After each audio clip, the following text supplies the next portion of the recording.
सृष्टि को हम दो भागों में बांट सकते हैं। पहला तो है ईश्वर सृष्टि और दूसरा है जीव सृष्टि।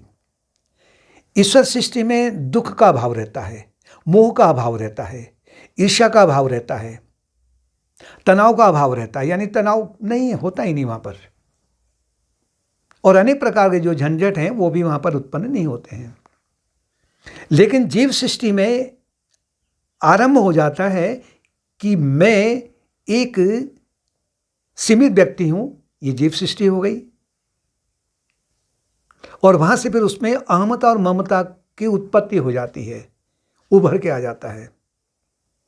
उससे फिर मोह उत्पन्न होता है, ईर्ष्या उत्पन्न होती है, तनाव उत्पन्न होता है, और साथ में अनेक प्रकार के जो झंझट हैं वो भी आरंभ हो जाते हैं। ईश्वर सृष्टि में दुख नहीं है कोई भी, लेकिन जीव सृष्टि में दुख है। जैसे कि हम सुनते हैं कोई गाड़ी पहाड़ से नीचे गिर गई, या किसी का रोड एक्सीडेंट हो गया, या किसी के घर में अगर मृत्यु हो गई है, किसी घर में चोरी हो गई है, तो उसका प्रभाव नहीं पड़ता है। लेकिन जैसे ही जीव सृष्टि में आ रहा है ये, जैसे ही कि ये मेरा था, ये घर मेरा था, ये संबंधी मेरा था, ये गाड़ी मेरी थी, तो तभी फिर मोह, क्योंकि मोह उत्पन्न हुआ था तो दुख उत्पन्न हो जाता है, चिंता उत्पन्न हो जाती है, शोक उत्पन्न हो जाता है। ये जीव सृष्टि का प्रतीक है। ये आरंभ कहां से हुआ? अहम से, या इगोइज्म जिसे कहते हैं, अस्मिता क्लेश। अगर हम पंचक्लेशों का अध्ययन करें तो उसमें अविद्या, अस्मिता, राग, द्वेष और अभिनिवेश। अविद्या का मतलब भ्रम हो गया कि मैं इस ईश्वर सृष्टि से बिल्कुल परे हूं। उससे एक ईगोइज्म यानी कि अस्मिता क्लेश उत्पन्न होता है, जिसे कहते हैं अशुद्ध अहंकार की उत्पत्ति हो जाती है। और ये अशुद्ध अहंकार इतना प्रभावशाली है, इतना, क्योंकि अनेक जन्मों से ये इतना प्रभावकारी बना हुआ है। ये पशु योनि है या अन्य योनियों से ये हैं, घूमते घूमते घूमते ये मनुष्य योनि में भी आता है, और प्रत्येक योनि में ये जो अशुद्ध अहंकार है या देहाध्यास है, ये प्रबल हो जाता है। तो अगर किसी शहर के लिए, बहुत बड़ा शहर है, 4-5 एटम बम उस शहर को नष्ट करने के लिए काफ़ी हैं, लेकिन ये जो अहंकार रूपी जो ये बाधा है, ये अगर इसमें हजारों एटम बम भी गिरा दिए जाएं, ये नष्ट नहीं होता है। यानी कि जो सामान्य प्रक्रिया, उससे ये अहंकार नष्ट नहीं होता है। इस अहंकार को, इस जीव सृष्टि को ईश्वर सृष्टि में बदलने के लिए आवश्यकता है आत्मविचार की, आत्ममंथन, कि मैं कौन हूं,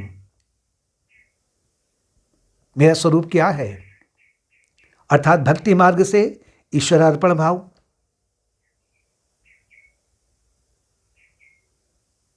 क्योंकि केवल एक ब्रह्म की सत्ता है, और ज्ञान योग से मैं कौन हूं। इससे क्या होगा कि जो ये अहंकार था, जो इन एटम बम से नष्ट नहीं हो रहा था, ये धीरे धीरे लुप्त हो जाता है, गायब हो जाता है। लोहे के पाउडर को, अर्थात लोहे को हम उसका चूरा करके पाउडर बना सकते हैं,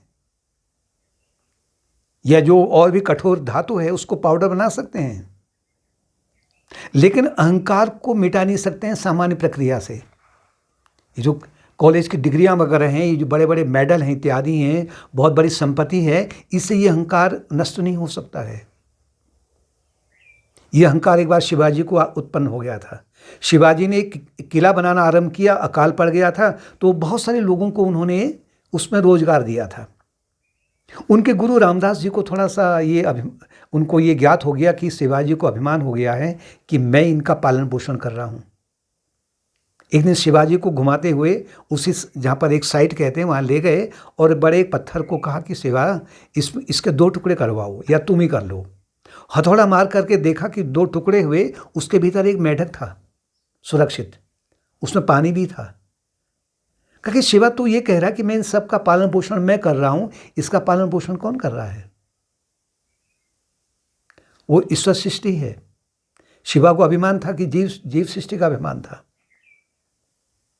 तो शिवाजी महाराज ने कहा कि आपको अंतर्यामी हैं, आपने मेरे अहंकार को मिटा दिया है। और ये जो अहंकार है, ये जो मोह है ना, ये जो अशुद्ध अहंकार है या मोह उत्पन्न है, बंदरों की एक आदत क्या होती है, हाथियों में भी होती है ये आदत।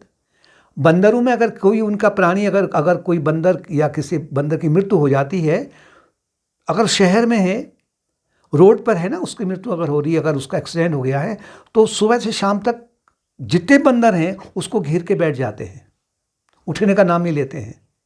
ये मोह का प्रतीक है, ये अशुद्ध अहंकार का प्रतीक है, यानी देहाध्यास का प्रतीक है।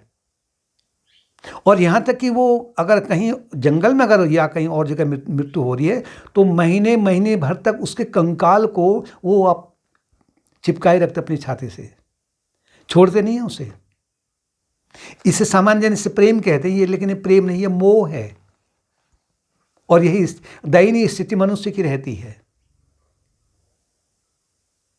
अगर कोई परिवार में इस तरह का कोई ऐसा अगर हो जाता है, दुख हो जाता है, तो उसको छोड़ने का नामो निशान नहीं लेते हैं वो लंबे समय तक। ये मोह है। तो इसके लिए विचार कर रहे ना कि हम अकेले आए थे, जाना भी, और मृत्यु भी अकेले ही होगी, साथ में किसी की मृत्यु नहीं होगी, अकेली मृत्यु होगी। लेकिन अपने अहंकार के कारण में, अशुद्ध अहंकार के कारण में हमने अनेक संबंध बना लिए हैं, और उन संबंधों के माध्यम से हम आसक्त हो चुके हैं, मोहग्रस्त हो चुके हैं।